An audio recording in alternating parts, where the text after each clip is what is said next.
Morning students. तो कल हमने पढ़ा था वेक्टर्स के बारे में और हमने क्या पढ़ा वेक्टर्स के बारे में, वेक्टर्स को मल्टीप्लाई किया हमने रियल नंबर से। तो आज हम पढ़ेंगे मल्टीप्लिकेशन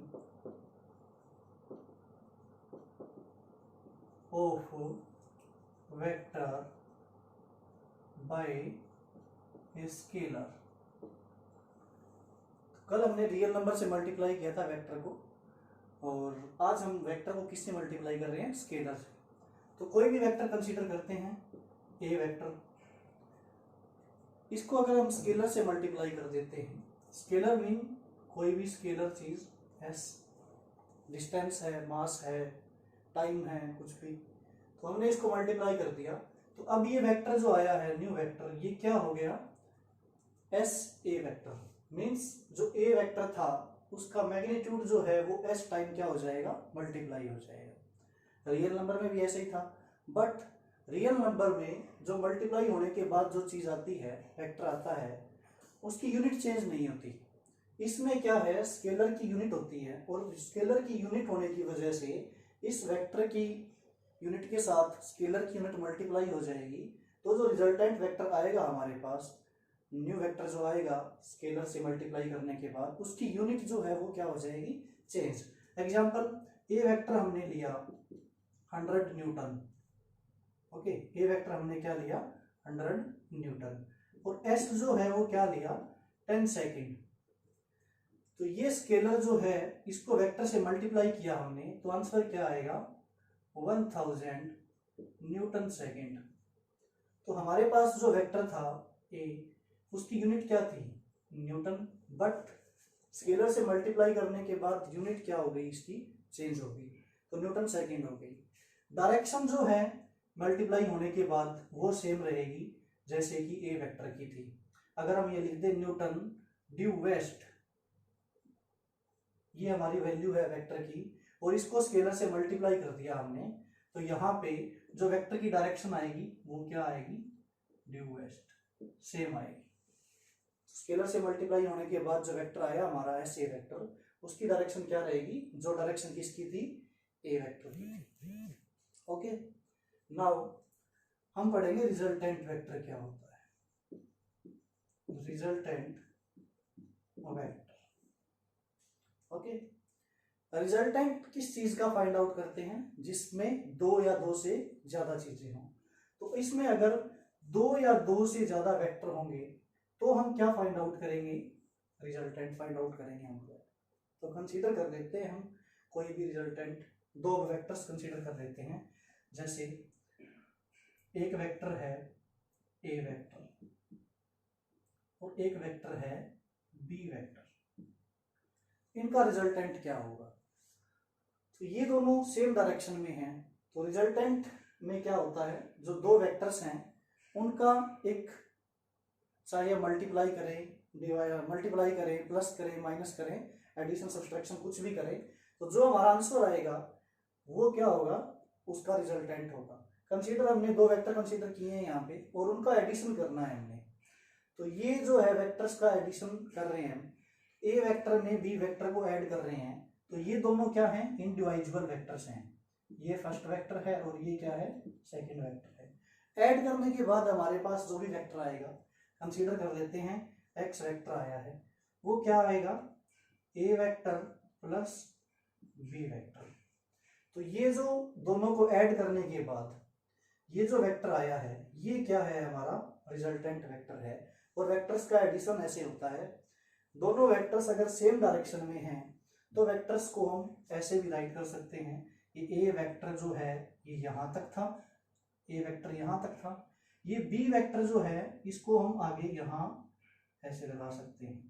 तो ये तो ए वेक्टर और ये बी वेक्टर, तो रिजल्टेंट हमारे पास क्या आ जाएगा, ए वेक्टर प्लस बी वेक्टर। इन दोनों को ऐड करने के बाद हमारे पास जो न्यू वेक्टर आया है वो क्या है, इन ए और बी का जो इफेक्ट मिलके प्रोड्यूस कर रहे हैं, ये दोनों जो इफेक्ट मिलके प्रोड्यूस कर रहे हैं ऐड होने के बाद, वही क्या है, रिजल्टेंट वेक्टर है। अगर ये वेक्टर्स की डायरेक्शन अपोजिट हो, तो इस केस में देखो इसकी जो डायरेक्शन है रिजल्टेंट वेक्टर की वो क्या रहेगी, क्योंकि दोनों सेम डायरेक्शन में है तो रिजल्टेंट वेक्टर की डायरेक्शन जो है वो क्या रहेगी, जिस डायरेक्शन में ए और बी थे वही सेम डायरेक्शन रहेगी, सेम डायरेक्शन। अगर दो वेक्टर्स अपोजिट हैं, जैसे ये ए वेक्टर है और ये जो है ये बी वेक्टर है, ओके, इस केस में हमारा रिजल्टेंट जो है वो क्या आएगा, एक्स वेक्टर जो आएगा वो क्या आएगा, क्योंकि ये अपोजिट डायरेक्शन में एक्ट कर रहे हैं, ठीक है, तो होगा तो वेक्टर का क्या होगा, एडिशन ही, वेक्टर्स का क्या होगा, एडिशन। बट जो डायरेक्शन अपोजिट है उसके लिए हम किसका यूज करते हैं, नेगेटिव साइन का, तो इसमें माइनस बी आ जाएगा, माइनस बी वेक्टर। तो इसका आंसर जो है वो क्या आएगा, ए वेक्टर माइनस बी वेक्टर। और इसको हम कैसे रिप्रेजेंट कर सकते हैं, ए वेक्टर ऐसे है, ओके, और बी वेक्टर जो है वो इस साइड है, तो यहां से इस साइड, यहां से इस साइड, ये क्या है, बी वेक्टर। तो जो रिजल्टेंट आया है वो क्या आया है, सिर्फ इतना। तो हमारे पास जो वेक्टर का रिजल्टेंट आया है एक्स वेक्टर वो ये है, और उसकी डायरेक्शन कहाँ है, उसकी डायरेक्शन इस साइड है, जिस साइड बिगर वेक्टर होगा इसकी जो डायरेक्शन होगी वो कहाँ होगी, डायरेक्शन टू बिगर वेक्टर। तो हमारा जो वेक्टर ए है वो बड़ा था और बी क्या था, छोटा था, तो बी की डायरेक्शन अपोजिट है, तो रिजल्टेंट तो कितना आएगा, सिर्फ इतना। इतना जो रिजल्टेंट आएगा एक्स वेक्टर, उसकी डायरेक्शन क्या होगी, जिस डायरेक्शन में बड़ा वेक्टर था वही डायरेक्शन होगी इसकी, तो बड़े वेक्टर की डायरेक्शन में ये होगा। अगर ये ए वेक्टर ऐसे होता और बी वेक्टर जो है ये ऐसे होता, तो क्या होता, ए वेक्टर ऐसे और बी वेक्टर, ए वेक्टर यहां तक और बी वेक्टर जो है वो यहां तक होता ऐसे। तो ये तो हमारा होता ए वेक्टर और ये होता बी वेक्टर, तो रिजल्टेंट जो आता वो क्या आता हमारे पास, सिर्फ इतना। और यहां से लेके यहां तक ये क्या आता हमारे पास, एक्स वेक्टर, और इसकी डायरेक्शन कहाँ होती, इस साइड, जिस साइड ये क्या है, बिगर वेक्टर है। तो बिगर वेक्टर की साइड जो है वो क्या होगी, रिजल्टेंट वेक्टर की डायरेक्शन होगी। तो इस तरह से हम वेक्टर्स को ऐड कर रहे हैं। और एडिशन का जो फॉर्मूला है वो, दो वेक्टर्स अगर एंगल पे सबटेंड कर रहे हैं, एंगल पे सबटेंड करने का मतलब है ये कोई ए वेक्टर है और ये क्या है, कोई बी वेक्टर है, ओके, तो ये दोनों क्या कर रहे हैं, एंगल पे सबटेंड कर रहे हैं। तो इस केस में एंगल पे सबटेंड कर रहे हैं, इस केस में हम इसको डायरेक्ट ऐड नहीं करेंगे। जैसे ए वेक्टर जो है वो 5 है, ए वेक्टर का मैग्नीट्यूड हम कंसीडर कर लेते हैं, हाँ सॉरी, ट्रायंगल कंसीडर कर लेते हैं हम इसकी, ये ए वेक्टर जो है ये है, 1 सेकेंड,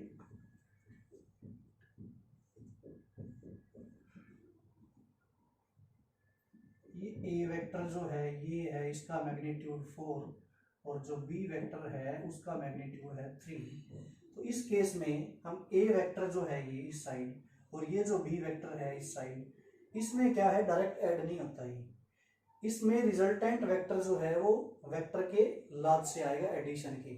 तो वो वेक्टर का लॉ एडिशन हम करेंगे, ट्रायंगल लॉ, और triangle law of vector addition और parallelogram law of vector addition, उसके बाद हम करेंगे polygon law of vector addition, तो उसमें आपको ऐड करना बताएंगे। इसमें डायरेक्ट ऐड नहीं होगा, ये 3 + 4 मैग्नीट्यूड इक्वल टू 7, ये ऐसे डायरेक्ट ऐड नहीं होगा, ठीक है। इसके लिए एक मेथड होता है, उस मेथड को डिस्कस करने के लिए पहले हमें वेक्टर के कंपोनेंट पढ़ने पड़ेंगे। तो सबसे पहले हम वेक्टर के कंपोनेंट रीड करते हैं, उसके बाद हम ये triangle law of vector addition, parallelogram law of vector addition और polygon law of vector addition discuss करेंगे। तो सबसे पहले हम वेक्टर के कंपोनेंट रीड करते हैं। Components of A vector, components of A vector, कोई भी वेक्टर कंसीडर कर रहे हैं हम, ये वेक्टर है ए वेक्टर, इसके अगर हम कंपोनेंट करना चाहते हैं तो कैसे होंगे, ये हमने मान लिया कि इसके साथ जो है, इस लाइन के साथ ये एंगल थीटा सबटेंड कर रहा है, तो हम क्या करेंगे, इस एरो से यहां पे परपेंडिकुलर ड्रा कर देंगे ऐसे। तो क्या होगा, परपेंडिकुलर ड्रा करने के बाद ये राइट एंगल ट्रायंगल है, इसमें एक्स वाई और जेड कंसीडर कर लेते हैं राइट एंगल ट्रायंगल। इस राइट एंगल ट्रायंगल में थीटा के सामने क्या होता है, परपेंडिकुलर, और ये क्या है बेस, ये क्या है hypotenuse. Sine theta cos theta वगैरह आप 10th क्लास में पढ़ चुके हो। तो इस केस में अगर हम साइन थीटा की वैल्यू लें तो वो क्या होती है, परपेंडिकुलर बाय हाइपोटेन्यूज। परपेंडिकुलर क्या है इसमें, वाई जेड, हाइपोटेन्यूज क्या है, एक्स वाई। ओके, तो इस केस में क्या होगा, sine theta equal to Y Z as it as divide by X Y की वैल्यू क्या है हमारे पास, ए वेक्टर, तो ये हो गया ए वेक्टर। तो हमारे पास वाई जेड जो आया ये, इसकी वैल्यू क्या आ गई हमारे पास, इस फॉर्मूले से ये इधर आके मल्टीप्लाई हो जाएगा, तो वाई जेड जो है वो क्या आया, ए वेक्टर साइन थीटा। ओके, ऐसे इस केस में देखो ए वाई जेड लिखा है हमने, ए साइन थीटा, वाई जेड का मतलब है इसकी डायरेक्शन ऐसे है, वाई से जेड की तरफ। अगर हम डायरेक्शन जेड से वाई की तरफ लेते हैं तो हम यहाँ क्या राइट, हमें यहाँ क्या राइट करना पड़ेगा, जेड वाई, और यहाँ पे भी जेड वाई, और यहाँ पे भी फिर क्या आएगा हमारे पास, जेड वाई, क्योंकि हम वेक्टर्स की स्टडी कर रहे हैं और वेक्टर्स में क्या है, मैग्नीट्यूड तो सेम रहेगा, जितना वाई जेड है उतना ही जेड वाई रहेगा मैग्नीट्यूड, बट उसकी डायरेक्शन क्या रहेगी, चेंज हो जाएगी। तो हमने जो ये वेक्टर फाइंड आउट किया है जेड वाई, इसका मतलब ये इसकी डायरेक्शन जो है वो क्या है, जेड से वाई की तरफ, तो एरो का साइन आएगा ये, ठीक है। और अगर ये हम वाई जेड निकालते तो एरो का साइन कहाँ आता, नीचे की तरफ, दोनों का मैग्नीट्यूड सेम रहेगा, वाई जेड और जेड वाई का मैग्नीट्यूड सेम रहेगा। लिख के दिखा देता हूं मैं, वाई जेड वेक्टर का मैग्नीट्यूड जो है वो जेड वाई वेक्टर के मैग्नीट्यूड के इक्वल होगा, बट इनकी डायरेक्शन क्या होगी, अपोजिट। जैसे y से z ये है और z से y क्या है, ये है, तो y z वेक्टर जो है वो क्या है, इक्वल होगा किसके, z y वेक्टर के, बट इनकी डायरेक्शन अपोजिट होगी, तो किसी एक के आगे हम माइनस का साइन लगाते हैं। तो देखिए इस ट्रायंगल में हमारे पास सिर्फ क्या था, एक्स वाई था, एक्स वाई क्या था, ए वेक्टर, तो हमने Y Z, Z Y vector की वैल्यू, जेड वाई वेक्टर की वैल्यू हमने क्या कैलकुलेट कर ली, A sine theta. Similar way में अगर हम कोस थीटा की वैल्यू लें तो कोस थीटा की वैल्यू क्या होती है, बेस वाई हाइपोटेनियस, और बेस क्या है इसमें, एक्स जेड, वही सेम एक्स से जेड डिस्टेंस ले सकते हैं या जेड से एक्स ले सकते हैं, हम यहाँ पे एक्स से लेके और जेड डिस्टेंस ले रहे हैं, तो यहाँ पे एक्स जेड डिवाइड बाय क्या आएगा, बेस बाय हाइपोटेनियस, तो हाइपोटेनियस क्या है, X Y. Okay, vector form में लिखेंगे तो ऐसे आ जाएगा, एक्स जेड की वैल्यू क्या आएगी, X Z vector divide by X Y की वैल्यू क्या है, ए वेक्टर, एक्स वाई की वैल्यू क्या है, ए वेक्टर, तो यहां से एक्स जेड वेक्टर की वैल्यू क्या आ जाएगी, ये ए इधर आके मल्टीप्लाई हो जाएगा, ए कोस थीटा, तो ये हमारे पास एक्स जेड की वैल्यू आ गई। हमें सिर्फ क्या गिवन था, हमें सिर्फ गिवन था ए वेक्टर, जो इस तरह से है, यहां से स्टार्ट हुआ और ये ए वेक्टर है। हमने क्या क्या कैलकुलेट कर लिया, एक्स जेड कैलकुलेट कर लिया और जेड वाई कैलकुलेट कर लिया, तो इस तरह से हम वेक्टर के कंपोनेंट कर सकते हैं। अगर इसको शॉर्ट फॉर्म में लिखें हम ऐसे, तो ये हमारे पास है ए वेक्टर और ये लाइन है जो ए वेक्टर इसके साथ थीटा एंगल सबटेंड कर रहा है, तो हम इसके कंपोनेंट्स को यहाँ ए कोस थीटा और इस कंपोनेंट को यहाँ ए साइन थीटा राइट कर सकते हैं। जो हमने वैल्यू कैलकुलेट की है जेड वाई की ये और एक्स जेड की ये, तो वैल्यू पुट करने के बाद एक्स जेड की वैल्यू ये आएगी ए कोस थीटा और जेड वाई की वैल्यू है साइन थीटा आएगी। तो हम इसको ऐसे राइट कर सकते हैं। तो हमारे पास सिर्फ एक वेक्टर था ये और हमने उसके कंपोनेंट्स कर दिए। तो ये जो है ये क्या है, दोनों कंपोनेंट्स हैं। ये दोनों क्या हैं, कंपोनेंट्स ऑफ वेक्टर ए। तो ये वेक्टर के कंपोनेंट्स हैं। ये हमारे पास राइट एंगल ट्रायंगल है। अगर हम इसको रेक्टेंगल बना सकते हैं, हम इसको रेक्टेंगल भी बना सकते हैं। कैसे बना सकते हैं रेक्टेंगल, ऐसे यहां से ये लाइन हम ऐसे ड्रा कर देते हैं और यहां से परपेंडिकुलर हम ऐसे ड्रा कर सकते हैं, ठीक है। तो इस केस में क्या है, ये हो गई रेक्टेंगल। जो ये हाइट है वही इसकी हाइट है, ये जो है वही ये है। तो ऐसे भी आप देख सकते हो, ये एंगल थीटा है तो ये अल्टरनेट अपोजिट एंगल ये भी थीटा होगा। और रेक्टेंगल की आमने सामने की साइड इक्वल होती है, अपोजिट साइड जो है वो इक्वल होती हैं। तो इसमें क्या है, ए कोस थीटा, तो ये भी क्या रहेगा ए कोस थीटा, और ये ए साइन थीटा है तो ये भी क्या रहेगा ए साइन थीटा रहेगा। तो इस तरह से हम कंपोनेंट कर सकते हैं। ये हमने पहले एक पार्ट लिया है। अगर ये वाला पार्ट ले हम, तो इसको इसमें हमने कैसे किया, ये ए वेक्टर है, ओके। तो इसके हमने पार्ट करने हैं और हमने जो लाइन ली है वो क्या ली है, थीटा की ये ली है।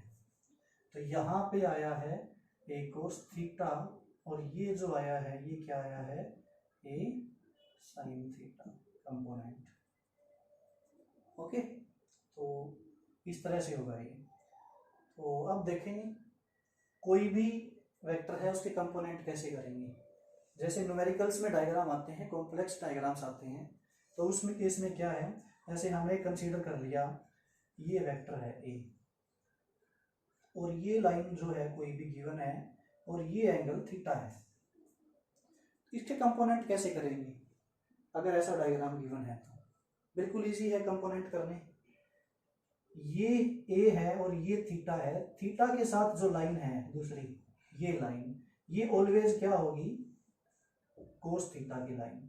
और इस कोस थीटा के परपेंडिकुलर जो है वो क्या रहेगी, साइन थीटा की लाइन, ओके। अगर ये साइन थीटा है और इसमें रेक्टेंगल ड्रा करें हम ये, तो ये भी क्या रहेगा, साइन थीटा रहेगा और इसके सामने ये क्या रहेगा, अपोजिट साइड्स हैं तो कोस थीटा रहेगा। तो इसके कंपोनेंट कर सकते हैं हम एक ही। अगर इसको सिंपली हम और डिस्क्राइब करके देखें तो इस डायग्राम से हमें क्या पता चल रहा है, देखो इस डायग्राम से हमारे पास ये ए वेक्टर था और ये लाइन थी हमारे पास थीटा की, ओके। तो ये तो आ गई हमारे पास ए कोस थीटा, डायरेक्शन इसकी ये, और ये जो है ये क्या आ गई ए साइन थीटा,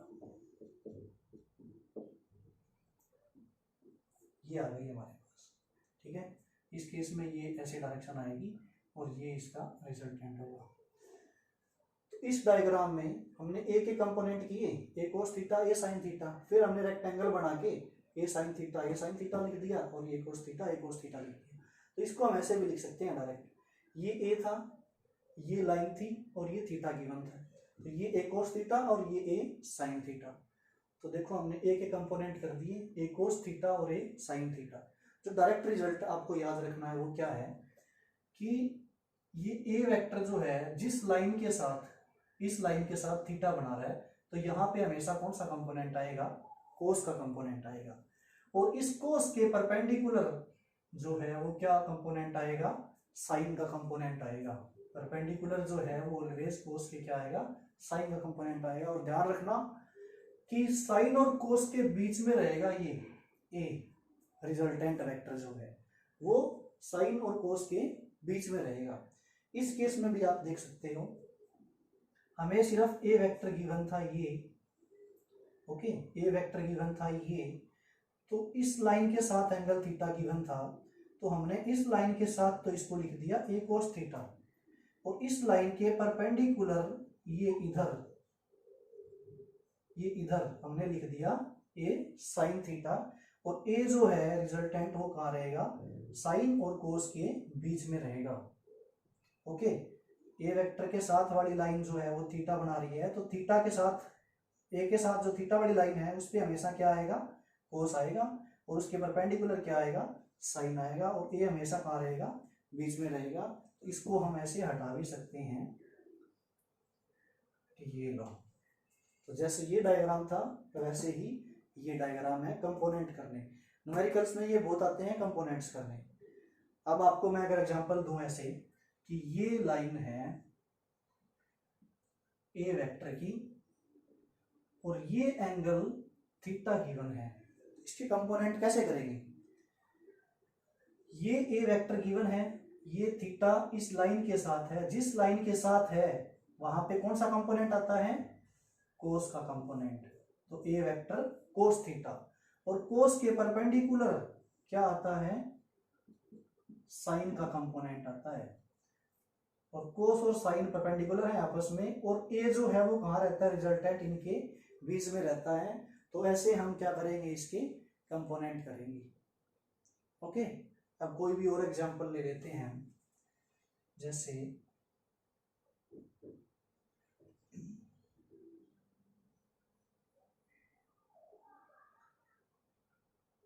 यही ले लेते हैं ए वेक्टर, और ये हो गया हमारे पास थीटा।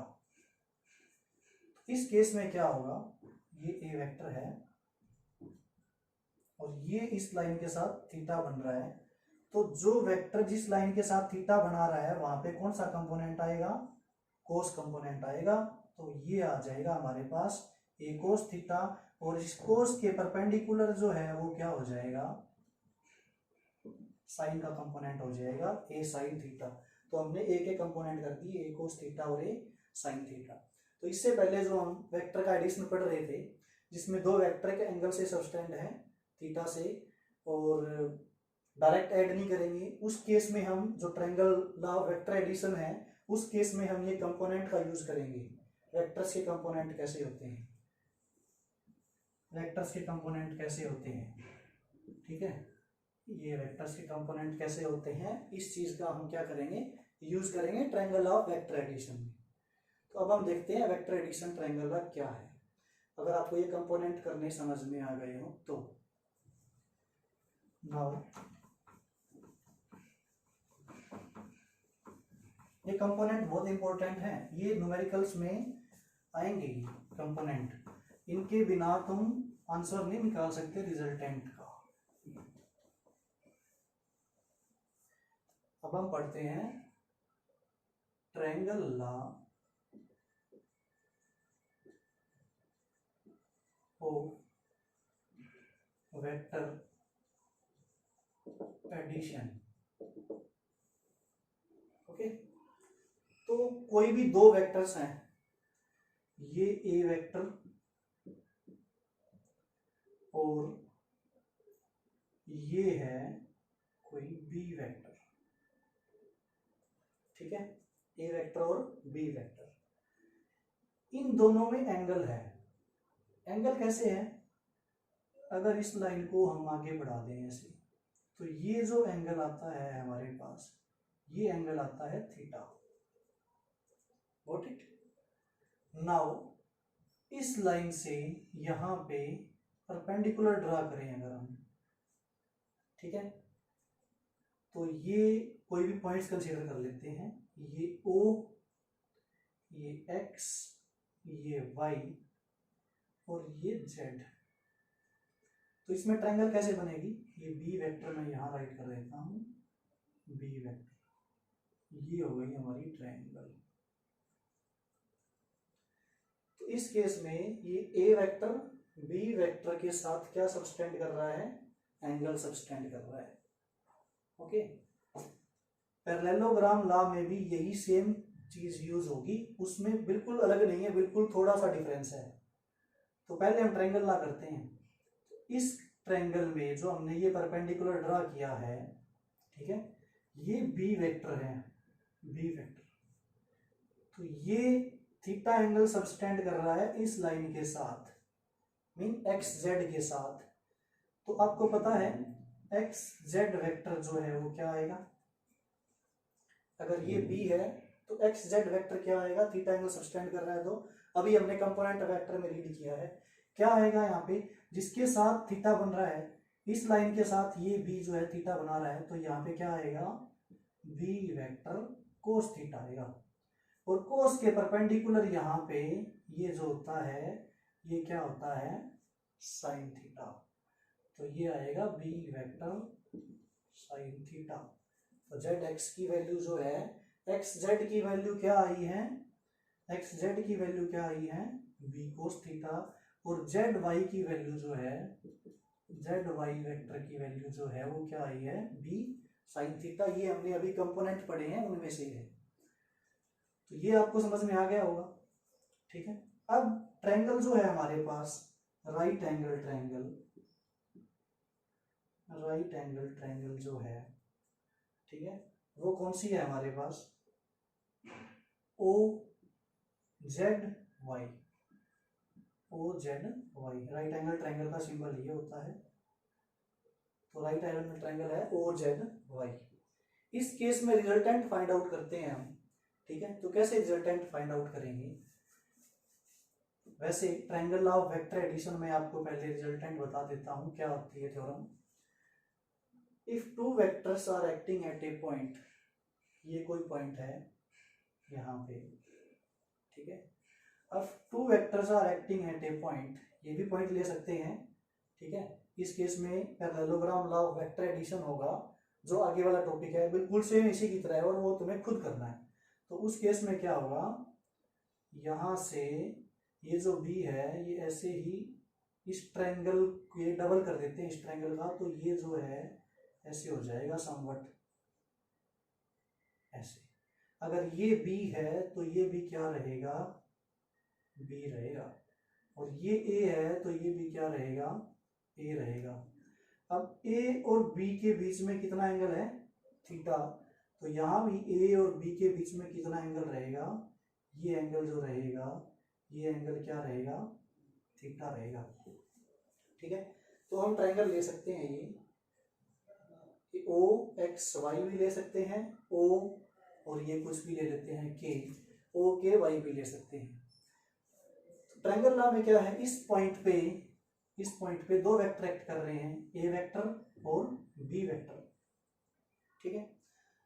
पैरेललोग्राम लॉ में भी ऐसे ही है, if two vectors are acting on a particle at same time, ठीक है, at same time on different directions में, तो इनका जो रिजल्टेंट होगा ये है रिजल्टेंट आर वेक्टर। रिजल्टेंट को हम किससे रिप्रेजेंट करते हैं, रिजल्टेंट को हम किससे रिप्रेजेंट करते हैं, आर वेक्टर से। तो ये जो रिजल्टेंट होगा ये क्या है, जो इंडिविजुअल वेक्टर हैं ए और बी, या ए ये बी या ए ये बी, इंडिविजुअल वेक्टर्स जो हैं दोनों मिलके जो इफेक्ट प्रोड्यूस कर रहे हैं वही इफेक्ट कौन प्रोड्यूस करेगा, ये आर प्रोड्यूस करेगा। डेफिनेशन तुम बुक से रीड कर सकते हो, उसमें कुछ नहीं है। तो इस ट्रायंगल में क्या है, जो ए वेक्टर्स और बी वेक्टर जो है, अगर ये ट्रायंगल लॉ की बात करें, ए वेक्टर इस साइड और बी वेक्टर इस साइड है, तो ये दोनों सेम ऑर्डर में है, इधर इधर, इनकी डायरेक्शन जो है उनका ऑर्डर क्या है, सेम है। तो when two vectors are acting on a point at same time in the same order, तो इन दोनों का ऑर्डर क्या है, सेम, इसका एरो का साइन इधर, एरो का साइन इधर, यहां से यहां और यहां से यहां, सेम ऑर्डर में है, then the resultant of two vector is represented by third side of triangle. हम ये ट्रायंगल ले रहे हैं O X Y, resultant of these two vector is represented by third side of triangle, that is O Y, and resultant is represented by R, then resultant of this triangle, these two vectors are represented by third side of triangle taken in opposite order। opposite order कैसे है, इनका order same है, इधर से इधर, इधर से इधर, लेकिन इसका जो ऑर्डर है वो इधर से इधर है ऑर्डर सेम नहीं है। सेम तब होता जब यहाँ से यहाँ, यहाँ से यहाँ और यहाँ से यहाँ आता, तभी ऑर्डर सेम होता। अब ये ऑर्डर इन दो का सेम है और इस तीसरे का जो है वो क्या है, अपोजिट है। तो triangle law of vector addition क्या है, when two vectors are acting on a point at a time at the same time in the same order, then resultant of two vectors is represented by third side of triangle, अगर triangle की बात कर रहे हैं तो taken in opposite order. Opposite order है इस side, same order होता तो ऐसे करके यहाँ से यहाँ, यहाँ से यहाँ ऐसे आता। पैरेललोग्राम जो है इसका ही हमने पैरेललोग्राम बनाया है। तो parallelogram law of vector addition भी क्या है, सेम इसी तरह कि when two adjacent sides of parallelogram, एक ये साइड और ये side, adjacent sides of parallelogram, when two vectors are acting at a point on two adjacent sides of parallelogram, then taken in the same order, then the resultant is represented by the diagonal of parallelogram। तो ये parallelogram का क्या है, diagonal, ये है इसका parallelogram law. तो वो तुम रीड कर सकते हो बुक में से, ट्रायंगल लॉ की डेफिनेशन और पैरेललोग्राम लॉ की डेफिनेशन। तो सबसे पहले हम ट्रायंगल लॉ जो है, पैरेललोग्राम लॉ तुम खुद कर लेना, बिल्कुल सेम है इसी तरह। तो ट्रायंगल लॉ जो है वो हम रिप्रेजेंट कर देते हैं, इसका मैग्नीट्यूड क्या रहेगा। जैसे कि हमने बताया था पहले 3 + 4 डायरेक्ट 7 ऐड नहीं करेंगे, इसका रिजल्टेंट कैसे कैलकुलेट करेंगे। तो राइट एंगल ट्रायंगल में देखें, ये ओ वाई और जेड है हमारे पास राइट एंगल ट्रायंगल। तो इस केस में रिजल्टेंट जो है वो क्या है, आर वेक्टर। आर वेक्टर का जो मैग्नीट्यूड है वो क्या आएगा, रिजल्टेंट का डायरेक्ट नहीं आएगा, a + b डायरेक्ट नहीं आएगा, ये वेक्टर एडिशन का लॉ है। तो इस केस में क्या है, ट्रायंगल लॉ में, राइट एंगल ट्रायंगल में इसका स्क्वायर, हाइपोटेन्यूस का स्क्वायर, ठीक है, किसके इक्वल होगा, मतलब पहले हम ऐसे लिख लेते हैं इसको, ओ वाई के वेक्टर के मैग्नीट्यूड का स्क्वायर इक्वल टू क्या होगा, ओ जेड वेक्टर के मैग्नीट्यूड का स्क्वायर। ठीक है, ये ऐड हो गए हैं, ओ एक्स और एक्स जेड जो हमने एडिशन किया था अभी, दोनों वेक्टर ऐड हो गए हैं। ऐड होने के बाद जो न्यू वेक्टर आया है O X + X Z, O X vector plus X Z vector जो आया है वो किसके इक्वल आया है, ओ जेड वेक्टर के इक्वल आया है। तो ये हमने यहाँ पे क्या लगा दिया, वेक्टर लॉ ऑफ एडिशन लगा दिया। तो ओ जेड वेक्टर के मैग्नीट्यूड का स्क्वायर प्लस में जेड वाई वेक्टर के मैग्नीट्यूड का स्क्वायर।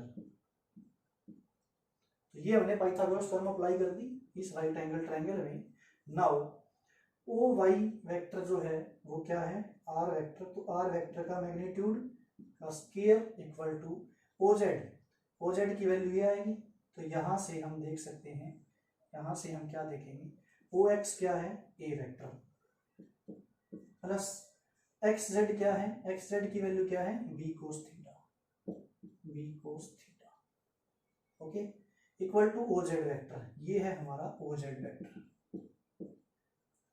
तो यहाँ पे ओ जेड की वैल्यू आएगी ये।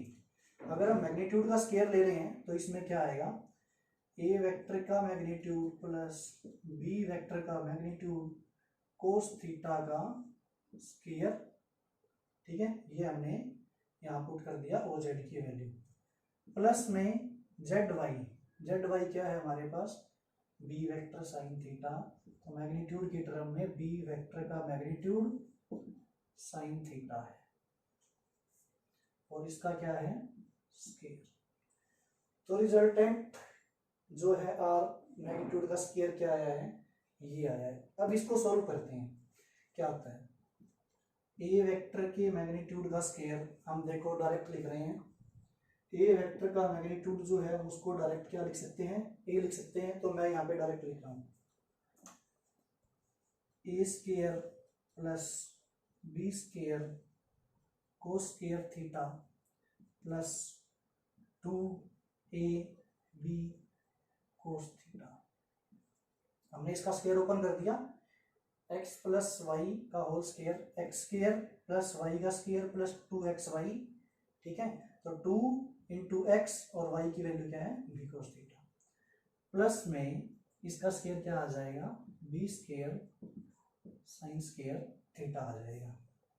नाउ ए स्क्वायर प्लस ये और ये, इसमें क्या कॉमन है, बी स्क्वायर कॉमन है, तो यहाँ पे आ जाएगा B square cos square plus sine square रह जाएगा ब्रैकेट में, तो हम इसको लिख देते हैं sine square theta plus cos square theta plus 2ab cos theta. Okay, आगे हम वहां पे लिख लेते हैं। तो आर वेक्टर के मैग्नीट्यूड का स्क्वायर मीन आर स्क्वायर किसके इक्वल आया, A square plus B square. B square क्यों, क्योंकि बी स्क्वायर के मल्टीप्लाई में क्या है, sine square theta plus cos square theta, और sine square theta plus cos square theta क्या होता है, sine square theta plus cos square theta क्या होता है 1, मैथ का फॉर्मूला है, आपने रीड किया होगा।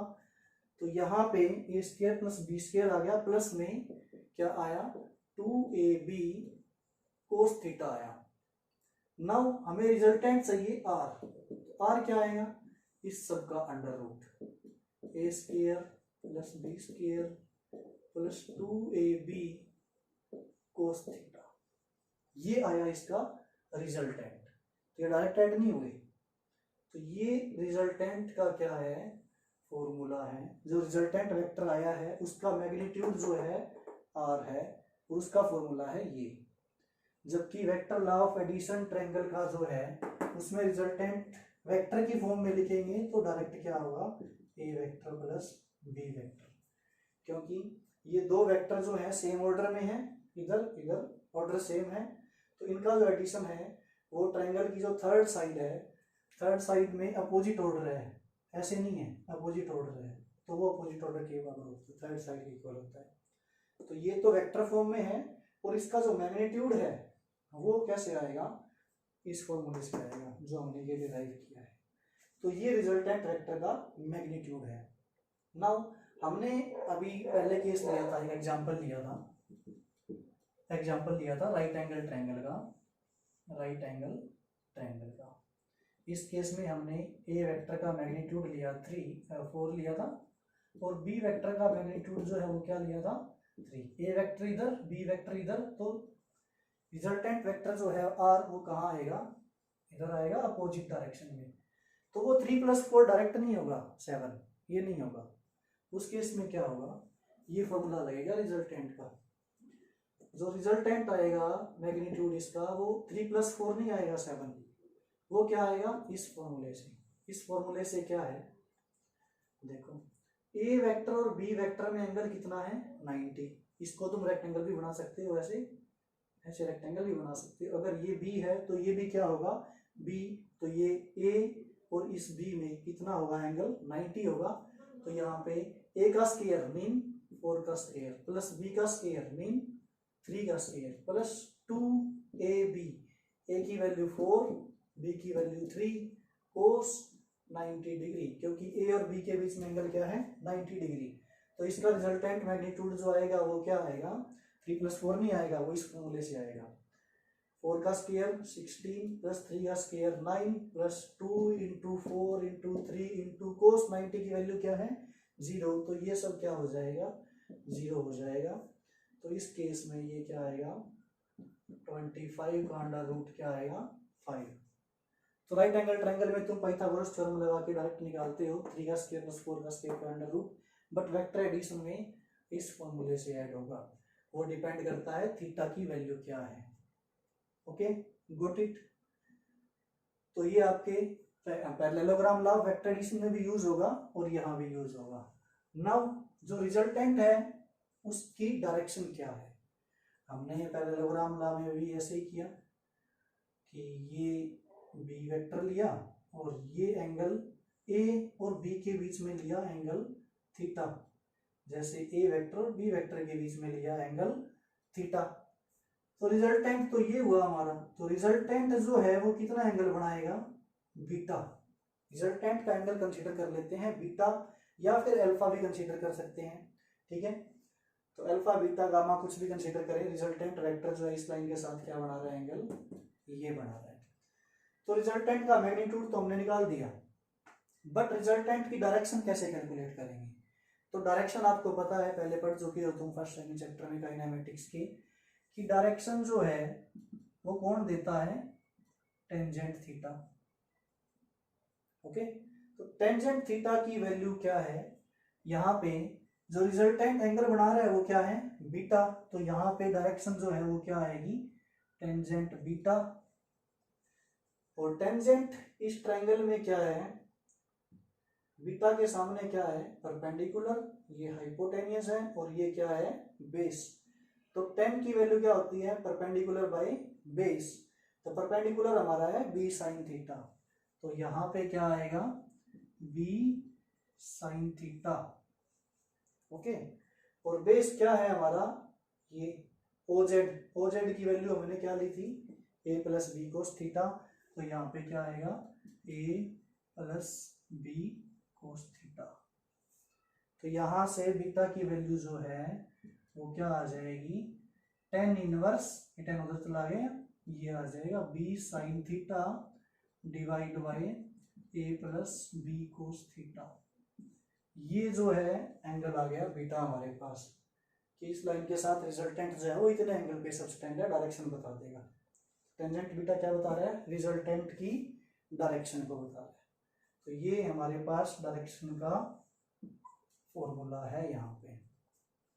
तो रिजल्टेंट में देखो, परपेंडिकुलर का केस हमने कर लिया, परपेंडिकुलर के केस में क्या होगा, कोस की वैल्यू 90 हो जाएगी, 90 हो जाएगी तो कोस 90 0 होता है, तो जो परपेंडिकुलर होंगे वेक्टर्स, मैं इसको रब कर देता हूं यहां से,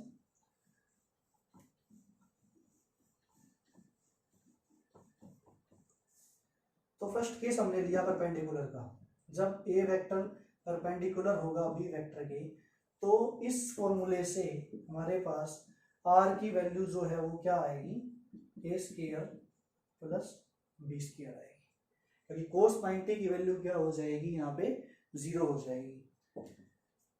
सेकंड केस क्या है, जब ए वेक्टर जो है वो पैरेलल होगा बी वेक्टर के। पैरेलल का मतलब क्या है, देखो ये ए वेक्टर है और ये बी वेक्टर है, इनमें एंगल है थीटा, अगर ये एंगल डिक्रीज होके यहाँ आ जाए तो ये लाइंस क्या हो जाएंगी, पैरेलल हो जाएंगी। तो इस केस में क्या होगा, ये जो है बी वेक्टर यहीं आ जाएगा, मतलब पैरेलल हो जाएंगे। तो जब कोलिनियर लाइंस हो या फिर पैरेलल लाइंस हो या एक ही लाइन पे दो वेक्टर हो, तो उस केस में एंगल जो है, इसमें थीटा 90 था, इसमें एंगल थीटा जो है वो क्या रहेगा, 0।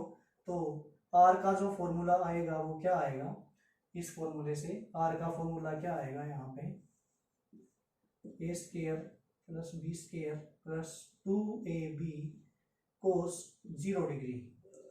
कोस 0 डिग्री आएगा तो क्या होगा, कोस 0 डिग्री की वैल्यू होती है 1, कोस 0 डिग्री की वैल्यू क्या है 1, तो A square plus B square plus 2ab रह गया। तो इस केस में जो रिजल्टेंट है वो क्या है, ए प्लस बी का होल स्क्वायर, क्योंकि A square plus B square plus 2ab का फॉर्मूला क्या होता है, ए प्लस बी का होल स्क्वायर, ये कैंसिल हो जाएगा, तो रिजल्टेंट जो है वो क्या आएगा, ए प्लस बी आएगा। ओके, थर्ड केस में क्या है, अगर ये एंटी पैरेलल हो, ए जो है वेक्टर वो एंटी पैरेलल हो बी वेक्टर की। एंटी पैरेलल का मतलब ए वेक्टर इधर है और बी वेक्टर यहाँ है, तो इनमें एंगल क्या है, ए वेक्टर इस साइड, बी वेक्टर इस साइड, एंगल कितना है 180 डिग्री। तो इस केस में क्या है, थीटा की वैल्यू क्या होगी 180 डिग्री, और कोस 180 डिग्री की वैल्यू जो है वो क्या होती है -1 होती है। तो इस केस में जो रिजल्टेंट का फॉर्मूला जो आएगा वो क्या आएगा, R is equal to A square plus B square plus 2ab cos 180 degree. किस केस में है ये, जब ए और बी क्या हो, एंटी पैरेलल, ठीक है, डायरेक्शन अपोजिट हो, तो 180 डिग्री की वैल्यू -1 होती है, तो ये रह जाएगा आपका A square plus B square plus minus में 2ab, तो ये आ जाएगा आपका फॉर्मूला रह जाएगा ये a माइनस बी का होल स्क्वायर, और स्क्वायर से अंडर रूट कैंसिल हो जाएगा, तो ये फॉर्मूला क्या रहेगा, सिर्फ a minus B. A square plus B square minus 2ab क्या होता है, a माइनस बी का होल स्क्वायर होता है। तो ये आपका थर्ड केस हो गया जब ये एंटी पैरेलल है। तो ये वेक्टर का रिजोल्यूशन था, और हमने यहाँ पे यूज किया वेक्टर का resolution B cos theta V sine theta.